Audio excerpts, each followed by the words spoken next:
The night was calm, with the hum of distant cities blending into the natural whispers of Earth's quiet hours. Above, the sky stretched endlessly, its stars seeming to blink in unison, unaware of the threat that now moved through their realm. Hidden behind a shroud of cloaking technology, the vessels of the Galactic Empire hovered silently above Earth's atmosphere. Invisible to the naked eye and imperceptible to Earth's primitive radar systems, they were like predators stalking an oblivious prey. Commander Yilrex stood at the command bridge of the Empire's flagship, his figure tall and commanding. His silver skin shimmered faintly under the dim glow of alien consoles, and his eyes, deep-set and calculating, scanned the holographic projection of Earth. To Yilrex, this was another routine conquest, another inferior planet to fall before the might of the Empire. The resources of Earth, the water, the minerals, the biodiversity, would fuel their ever-expanding dominion. They are primitive, Yilrex declared, his voice a low growl. Their satellites are blind to us, their defenses laughable. Begin Phase 1. Below, on Earth, the night unfolded like any other. Most people remained unaware of the faint distortions in the sky or the subtle disruptions in power grids. But not everyone. In a quiet observatory far from the cities, Dr. Elena Carter, an astrophysicist with a reputation for chasing anomalies, stared intently at her screen. A series of irregularities had caught her attention over the past week, patterns she could neither explain nor ignore. Tonight, her instruments picked up faint electromagnetic pulses, the kind that shouldn't exist naturally in the region. She reached for her phone, her fingers trembling. "Adams," she whispered into the receiver, her voice urgent. "You need to see this. Something's in orbit, and it's not one of ours." Meanwhile, in the dense forests of the Pacific Northwest, a shadow moved with purpose. Sergeant Marcus Kane, leader of an elite Black Ops unit, finished calibrating his rifle. A veteran of countless missions, Marcus had seen humanity at its worst. His team, codenamed Phantom Squad, was trained for situations no one else could handle. Yet even he couldn't shake the unease that had settled in his gut over the last few days. Reports of missing civilians, strange lights in the sky, and inexplicable power outages had filtered through military channels, but the higher-ups dismissed them as coincidences. Kane, however, trusted his instincts. His second-in-command, Corporal Lena Ruiz, approached, her expression as grim as his thoughts. "Another town went dark last night," she said. "No signs of struggle, no bodies. Just gone." Kane's jaw tightened. "Something's happening, and no one's telling us the full story. Prep the team. We're heading out." Unbeknownst to Kane, the Empire had already begun its work. Small, insect-like drones descended from the cloaked ships, their metallic carapaces glinting faintly in the moonlight.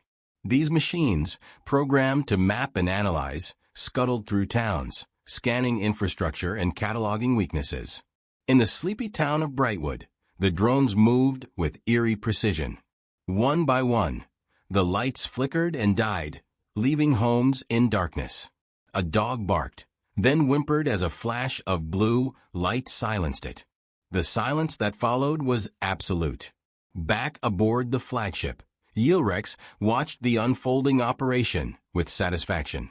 "Earth will fall without a single shot fired," he mused, his thin lips curling into a predatory smile. His adjutant, a younger officer eager to prove himself, nodded vigorously. "Our drones report minimal resistance," the adjutant said. "The species seems disorganized." "This will be efficient, Commander." But Yilrex was no fool.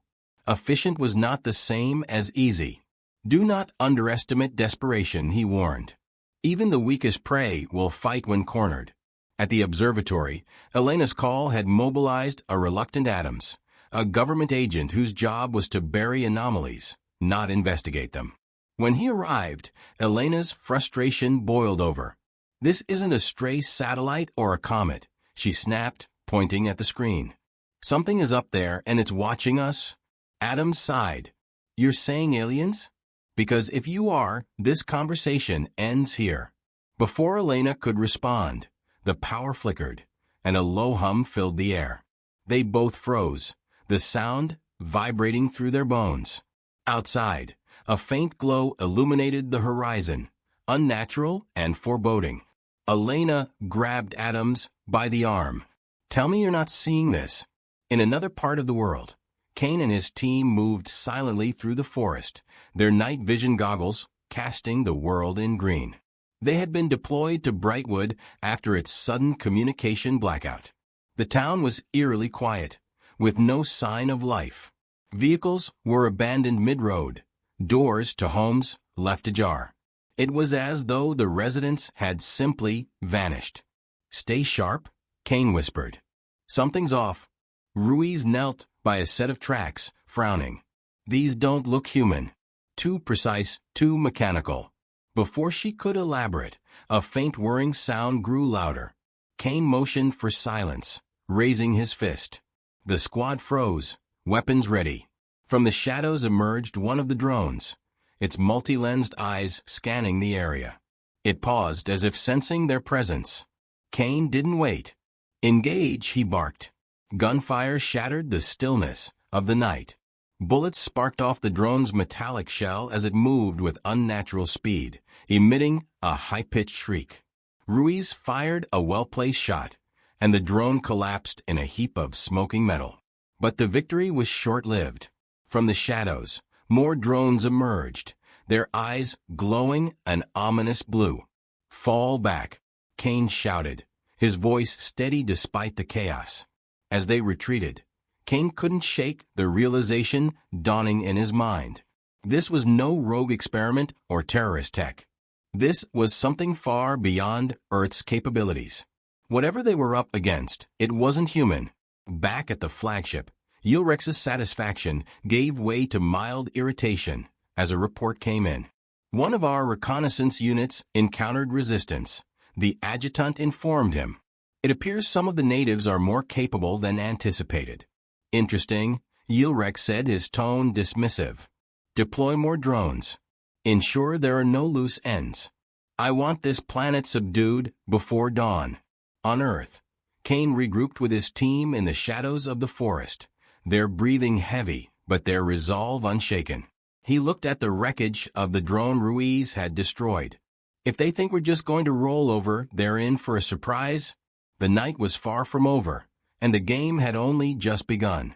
The air was heavy with tension as the Black Ops unit assembled in their makeshift command center, hidden deep in the forest. The dim glow of stolen alien tech illuminated their determined faces. Around them, scattered fragments of captured drones lay disassembled, their advanced circuits and alien alloys a testament to the technological gap they were up against. Yet, for Marcus Kane and his team, retreat was never an option. Sergeant Kane leaned over the holographic display projected by the alien core they had salvaged. The interface was a challenge to decode, but with the help of Dr. Elena Carter, who had joined their efforts after fleeing the observatory, progress had been made. The hologram displayed the position of the Empire's flagship in low orbit, its size dwarfing anything humans had ever imagined. "This is their hub," Elena said, pointing to the glowing centerpiece of the map. "If we can disable their primary energy node, it will disrupt their cloaking system and make them vulnerable to Earth's defenses." "That's a big if," Corporal Ruiz muttered, her tone heavy with skepticism. "How do we even get up there, let alone take out their core? We don't exactly have a space program at our disposal." Kane's jaw tightened. "We don't need a space program. We have this."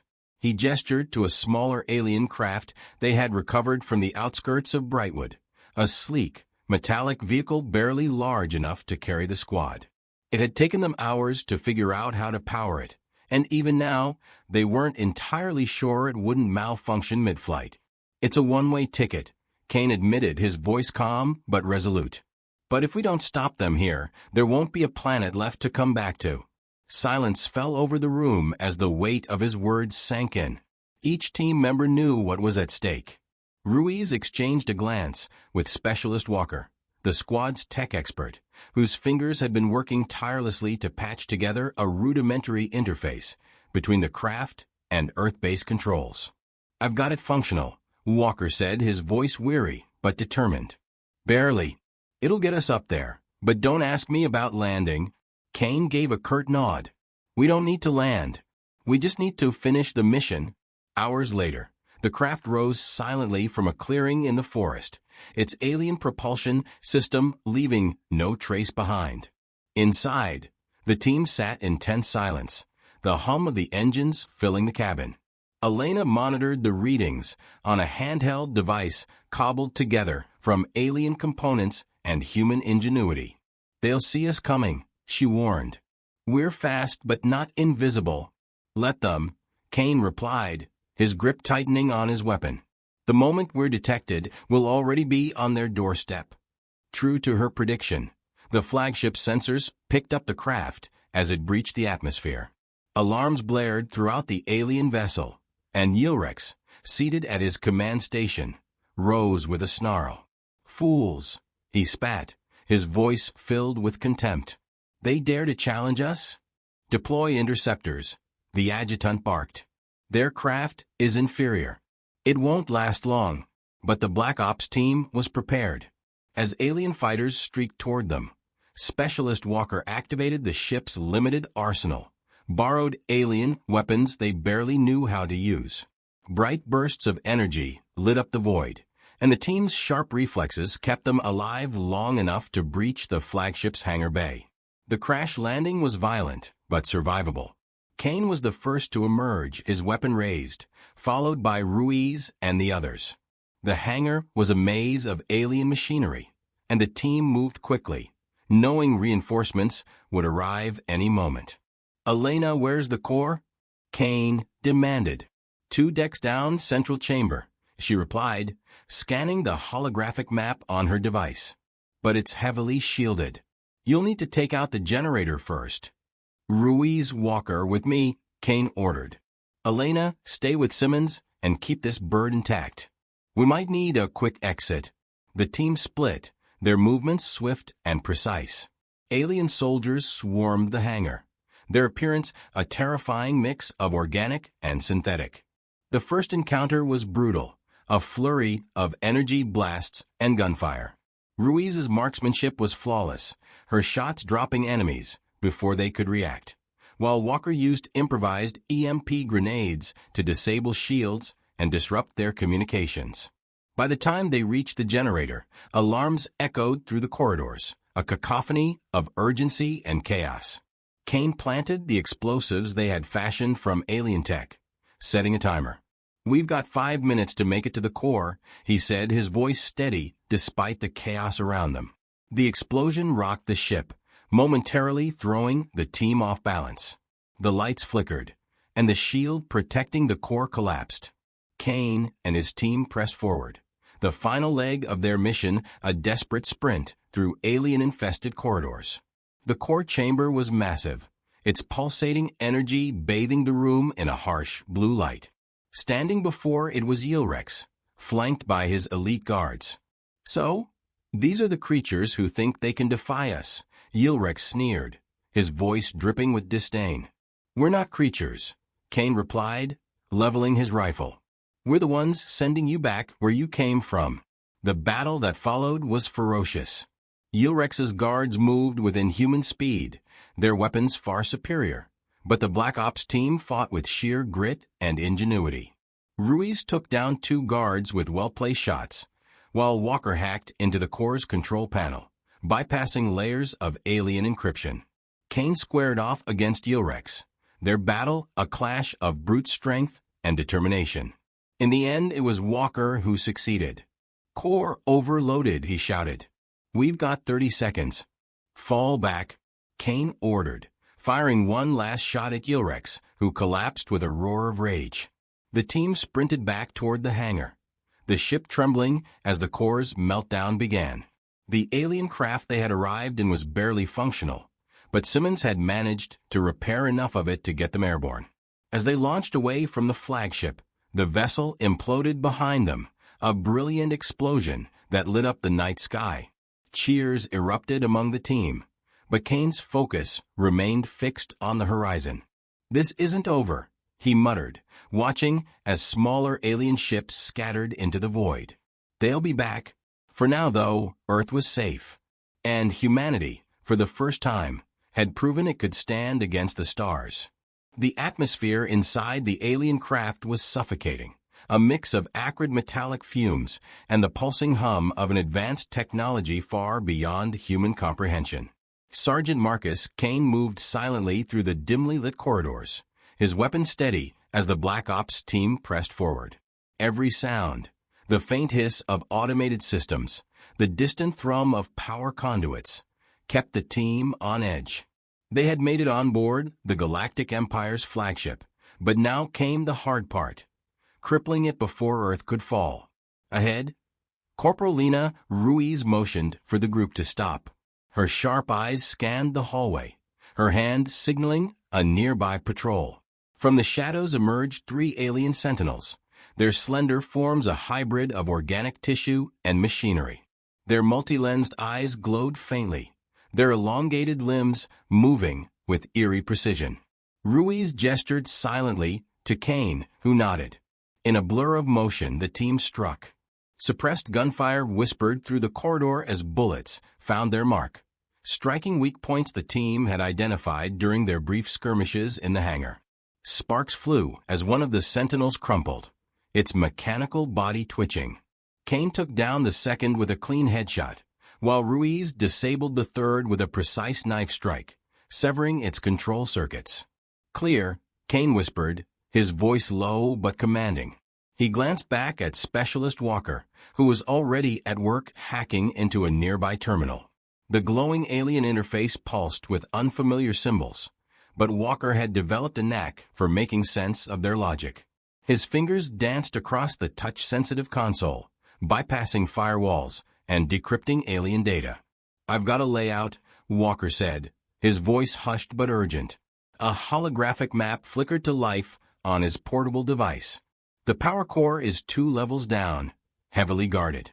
We'll need to disable the secondary conduits to force an overload." Kane studied the map, his mind racing through contingencies.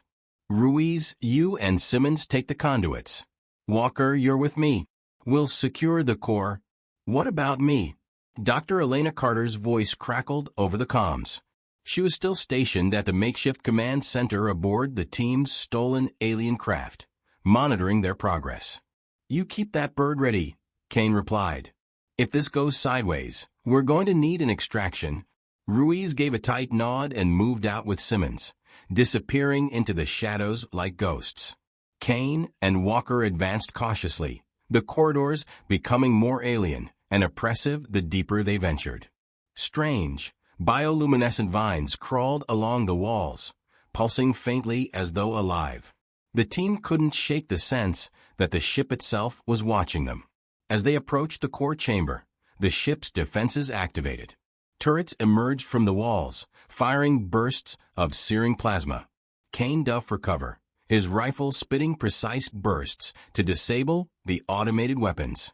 Walker scrambled to a control panel, his hands flying as he bypassed the system. "Turrets offline," Walker announced, but his relief was short-lived. The chamber doors hissed open, revealing a squad of alien soldiers clad in advanced armor. Their weapons hummed with lethal energy, and their movements were unnervingly coordinated. "Contact," Kane shouted, his voice cutting through the chaos. The battle erupted in a cacophony of gunfire and energy blasts. Kane moved with practiced efficiency, his shots finding weak points in the alien armor. Walker provided cover fire, his modified rifle emitting a low whine with each shot. The aliens were relentless, their advanced technology pushing the team to their limits. One soldier lunged at Kane with a blade of crackling energy. Kane sidestepped, slamming the butt of his rifle into the alien's head before delivering a precise shot that dropped it. Nearby, Walker took down another with an EMP grenade, the burst frying the soldier's circuitry. By the time the last alien fell, both men were breathing heavily. Kane glanced at Walker, who gave a grim nod. Cores ahead, Walker said. They entered the chamber, and the sight before them was staggering. The core was massive, a swirling vortex of energy suspended within an intricate lattice of alien machinery. It pulsed with a rhythm that felt alive, its power almost palpable. "Can you overload it?" Kane asked, his voice tight. Walker set to work, his tools a mix of alien tech and human improvisation. "I'll need a minute," he said, sweat beading on his forehead as he connected wires and bypassed safeguards. The ship trembled suddenly, and Kane's comm crackled with Ruiz's voice. "Conduits are down, but we've got company. Lots of it." "Hold them off," Kane replied. "We're almost there." The tremors grew more intense as Walker worked, and alarms blared throughout the ship. From behind them, the sound of approaching footsteps echoed ominously. Kane turned to see a figure emerge from the shadows. Commander Ylrex. Ylrex's presence was commanding, his silver skin shimmering in the core's light. His eyes burned with cold fury as he regarded the intruders. "You dare defile this vessel?" he hissed. "Your kind will be annihilated." Kane leveled his rifle at Ylrex. "We're not going down without a fight." Ylrex moved with inhuman speed, closing the distance in an instant. Kane fired, but the alien commander deflected the shots with a shield of energy, his movements fluid and precise. The two clashed, Kane's brute force meeting Ylrex's agility and advanced weaponry. Sparks flew as Kane blocked a strike from Ylrex's blade, countering with a devastating punch that staggered the commander. "Walker, how much longer?" Kane shouted, his voice strained as he grappled with Ylrex. "Almost there," Walker replied, his hands moving frantically. "Just keep him off me." With a roar, Kane drove Ylrex back, using every ounce of his training to hold his ground. Finally, Walker shouted, "Cores overloading. We need to move, now." Kane delivered one final blow to Ylrex, sending the alien commander crashing into a console. Without hesitation, he grabbed Walker, and the two sprinted for the exit as the core began to destabilize. The ship shuddered violently, its systems failing one by one. Kane and Walker regrouped with Ruiz and Simmons, who were still holding their position against waves of alien reinforcements. Together, they fought their way back to the hangar, their escape craft barely functional, but still intact. As they launched away from the flagship, the core detonated in a blinding explosion that consumed the alien vessel. The shockwave rocked their craft, but they held steady, watching as the Galactic Empire's pride disintegrated in the night sky. In the silence that followed, Kane turned to his team. They were battered and bruised, but alive. "We did it," he said, his voice steady, but filled with exhaustion. Ruiz let out a shaky laugh. "For now. But this isn't the last we've seen of them." Kane nodded, his gaze fixed on the horizon. "Let them come. We'll be ready